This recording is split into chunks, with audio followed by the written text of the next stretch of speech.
मागो दमासि फोरबोनि बयनिसिमबो हामलायथि बावहरग्रोबाय। दुलाराय बाथौ गौथुमनि 13 बोसोरारि जथुमा बे थेलामारा बियाबनि सिङाव मनिराम रतन लेरला कसारी मुंख्लं फोथाराव सानथामनि हाबाफारिजों खुंनो लाहार फाहार खालामगासिनो दङ। बे हाबाफारियावनो दुलाराय बाथौ गौथुमा गौमा आर'ज लानाय जादों। बे गौमा आर'ज लानाय हाबाफारियाव भारतनि नखर मन्त्रि अमित शाह बिथाङा बेवहाय बाहागो लाफैगोन आरो आसामनि गिबि मन्त्रि डक्टर हेमन्त बिश्व शर्मा बिथाङाबो बाहागो लाफैगोन। लोगोसेयै बिटिआरनि मानव गेदेर चिफ बिथाङा प्रमद बर' बिथाङाबो बेवहाय बाहागो लाफैगोन। आरो बेनि दिनै जोङो जिल्ला आफाद रायदाव आफाद आरो लोगोसे दुलाराय बाथौ गौथुमनि मोनसे बेनि डेभेलपमेन्टनि सायाव जों गोथौयै सावरायनाय जादों। आरो बेयो दिनैसिम जोंनि बे खामानिया बेसेबां जौगाखो होनना बुङोब्ला जोङो फ्राय बेयाव थानसालिनि लुफुंनाय खामानिया फ्राय जोबनाय लामायाव फैबाय। बे गाबोनाव लागै ओंखारगोन आरो माखासे बेनि इसिङारि खामानि दंबावो डेभेलपमेन्टनि थाखाय।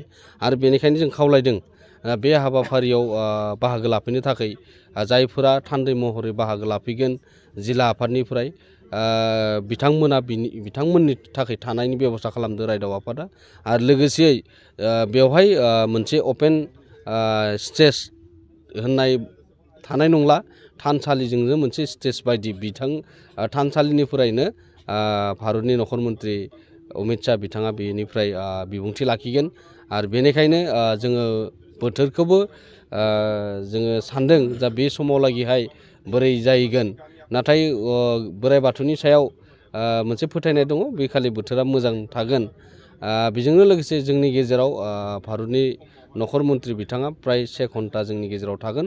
गौमा आर'जनि बाहागोआव बिथाङा बाहागो लागोन आरो जोंनि जा सिबिसालियाव जोंजों एखे लोगोनो आर'जआव बाहागो लागोन बिथाङा जोंनिसिम फोरमायहरदों दासिम। बियो जोङो मोनसे दुलाराय बाथौ गौथुमा नाजाबाय थादों जे जोंबो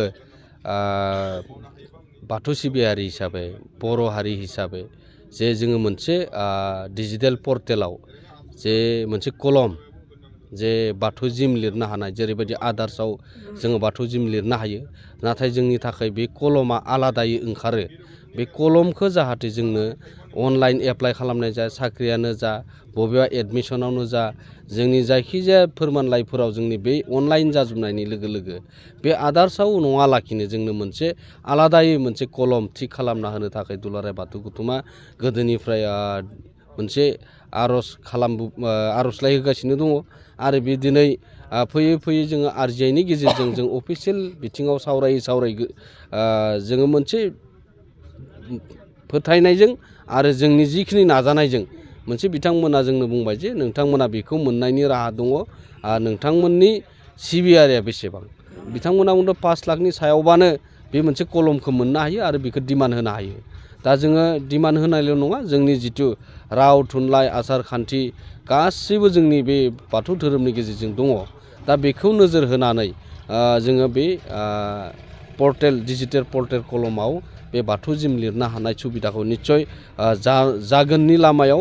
आरो बेनिखायनो जोङो बे भारतनि नखर मन्त्रि अमित शाह बिथांखौ दिनैनि बे गाहाय बे जोंनि गौमा आर'ज 50,000 गौमा आर'जखौ खालामनाय जादों। आरो जोंनि बाथौ धोरोमखौ मुलुगनां खालामनो थांनायाव बेफोरबो जोंनि मोनसे मोनफा मोनफा दावगानायनि थाखाय। बेनिखायनो जोंनो भारतनि नखर मन्त्रि अमित शाह बिथांखौ खावलायनाय लेखा बिथाङा फैदों, मानो होनबा बे डिपार्टमेन्टआ बिथांनि। बेनिखायनो जों सानदों जोङो बर' हिसाबै जोङो गुबैयै बाथौ धोरोमानो बर'नि गाहाय धोरोम। आरो बेनिखायनो जिखिना बर'निफ्राय जायफोरा गुबुन धोरोम आजावनानै लाबाय बिथांमोनखौबो जोङो ससियेल मिडियानि गेजेरजों बे हाबाफारियाव बाहागो लाफैनो थाखाय खावलायदों।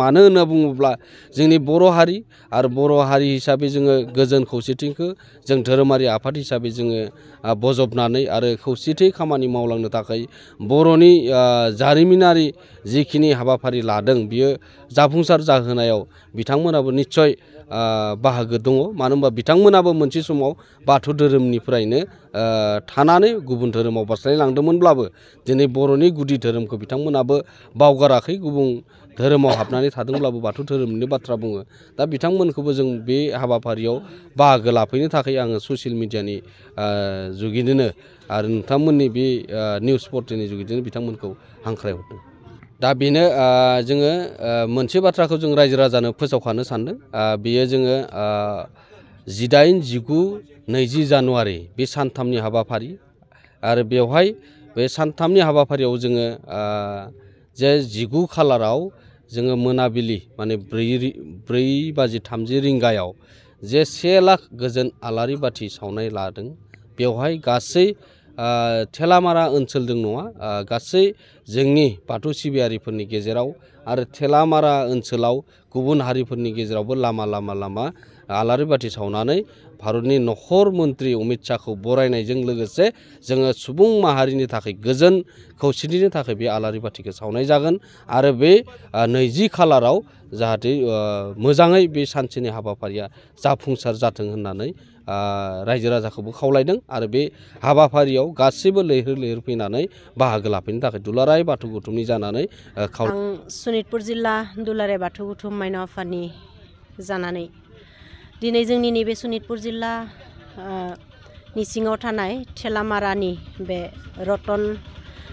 मनिराम रतन लेरेला कसारी बे मुंख्लं फोथाराव मिरु दुलाराय बाथौ गौथुमा खुंनो लानाय बे आरज गौमानि हाबाफारियाव जाहाथे मोनफ्रोमबो जिल्लानिफ्राय बेहाय बयबो बाहागो लाफैयो आरो गासैबो जिल्लाया जेबो गोनो गोथो खालामालासे फैबाय थानाय बे 20 जानुवारियाव जानो गोनां आरज गौमा फुंबिलिनि 12:30 मिनिटनिफ्राय जि आरज गौमा जानो गोनां बे गौमा जानो गोनां हाबाफारियाव जाहाथे मोनफ्रोमबो जिल्लानिफ्राय फैनानै लोबै बाहागो लाफैयो बेखौ आङो सनितपुर जिल्ला माइनाव आफादनि जानानै गोसो गोरबोनिफ्राय खुथारै खावलायनाय थादों आरो आसा खालामदों बयबो जों सनितपुर जिल्लानि बे मुंख्लं मनिराम रतन लेरेला कसारी बे फोथाराव आबुङै जोंनि जि थांखिजों जोङो बे हाबाफारिखौ खुंनो लादों बे मोजाङै मोजां जाफुंनायाव बयबो जिल्लाया जाहाथे जोंखौ हेफाजाब होफैयो बेखौ आं जिल्ला माइनाव आफादनि जानानै खावलायहरनाय थाबाय